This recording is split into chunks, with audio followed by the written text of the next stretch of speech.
wabarakatuh. Perkenalkan, nama saya Maulida Rahmi dengan NIM 25109122220040. Di video ini saya akan menjelaskan atau mengedukasi kalian semua tentang apa sih bahayanya kalau kita menjadi perokok pasif. Nah, yang kita ketahui bahwa rokok memiliki dampak negatif yang dapat merusak tubuh dan asap rokok itu sangat besar dampak negatifnya. Karena asap ini dapat berbahaya bagi orang lain, bukan hanya berbahaya untuk orang yang menghisap rokok saja. Nah, orang yang menghisap asap rokok ini itu biasanya disebut sebagai perokok pasif. Nah, kalian tahu nggak teman-teman, kalau asap rokok itu dia terbagi menjadi dua. Yang pertama itu adalah asap utama dan yang kedua adalah asap samping. Asap utama itu adalah asap yang dihembuskan oleh si perokok dan asap samping itu adalah asap yang keluar dari ujung rokok yang menyala. Nah, asap samping inilah yang memiliki konsentrasi zat beracun yang lebih tinggi. Asap rokok itu memiliki lebih dari 7.000 zat kimia berbahaya. 3 diantaranya itu adalah nikotin, tar, dan karbon monoksida. Yang pertama itulah nikotin. Nikotin itu adalah zat adiktif yang bisa menyebabkan si perokok itu menjadi ketergantungan atau kecanduan secara fisik dan psikologis, yang dimana dia bisa ingin lagi dan lagi untuk menghisap rokok. Dan nikotin ini juga meningkatkan tekanan darah dan detak jantung. Dan inilah yang bikin si perokok itu bisa kecanduan. Nah, yang kedua itu adalah tar. Tar itu adalah zat lengket dan berwarna hitam yang menumpuk di paru-paru. Tar ini bisa merusak sel paru-paru dan dia merupakan penyebab utama dari berbagai jenis kanker yang diderita oleh perokok. Yang ketiga itu adalah karbon monoksida. Karbon monoksida ini adalah sebuah gas beracun yang menghambat kemampuan darah untuk membawa oksigen ke seluruh tubuh. Dan karbon monoksida ini bisa meningkatkan resiko penyakit jantung, teman-teman. Nah, dari kandungan yang berbahaya dalam asap rokok, kita bisa ketahui bahwa rokok atau asap rokok ini bisa menimbulkan efek negatif bagi yang menghirup asapnya.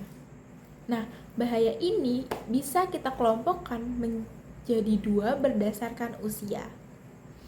Pada anak-anak, penyakit yang pasti diderita oleh anak-anak itulah peningkatan resiko infeksi saluran pernapasan seperti bronkitis, pneumonia, dan asma.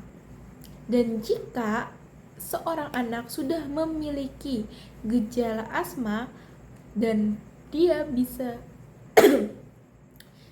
dia menghirup yang namanya asap rokok, itu bisa membuat gejala asmanya lebih parah. Dan selanjutnya itu adalah SIDS atau Sudden Infant Death Syndrome. Nah, SIDS ini itu adalah resiko kematian mendadak pada bayi, dan resiko ini bisa meningkat jikalau orang tua dari si bayi ini adalah perokok aktif. Masalah yang pasti diderita oleh perokok pasif, apalagi anak-anak, itu adalah masalah perkembangan, teman-teman. Asap rokok itu bisa mempengaruhi kinerja otak yang bisa menyebabkan dalam masalah belajar dan perilaku. Yang kedua, ada bahaya pada orang dewasa. Nah, paparan asap rokok itu dapat merusak lapisan dalam pembuluh darah, meningkatkan resiko serangan jantung dan stroke. Nah, perokok pasif itu biasanya memiliki resiko 20-30% lebih tinggi untuk terkena kanker paru-paru dibandingkan mereka yang tidak menghirup asap rokok. Nah, sekarang kita masuk kepada solusi dan tindakan pencegahan. Tindakan yang dapat diambil untuk mengurangi asap rokok atau mengurangi paparan atau mengurangi dampak negatif yang kita rasakan sebagai perokok pasif itu bisa dengan memastikan bahwa rumah, kendaraan, tempat umum yang kita datangi itu adalah tempat yang bebas asap rokok. Dan kita bisa melakukan edukasi kepada orang-orang di sekitar kita bagaimana informasi tentang bahaya perokok pasif kepada keluarga, teman, dan kelompok atau orang-orang yang di sekitar kita. Dan kita juga bisa mendukung peraturan kebijakan yang pemerintah keluarkan untuk larangan merokok di tempat umum agar bisa menjaga yang namanya kenyamanan bersama, kebersihan, dan kesehatan lingkungan. Dari segala informasi tadi, yang kita ketahui adalah tidak ada tingkatan paparan asap rokok yang aman, mau dia adalah sang perokok ataupun yang hanya menghisap asap rokok dari orang sekitar.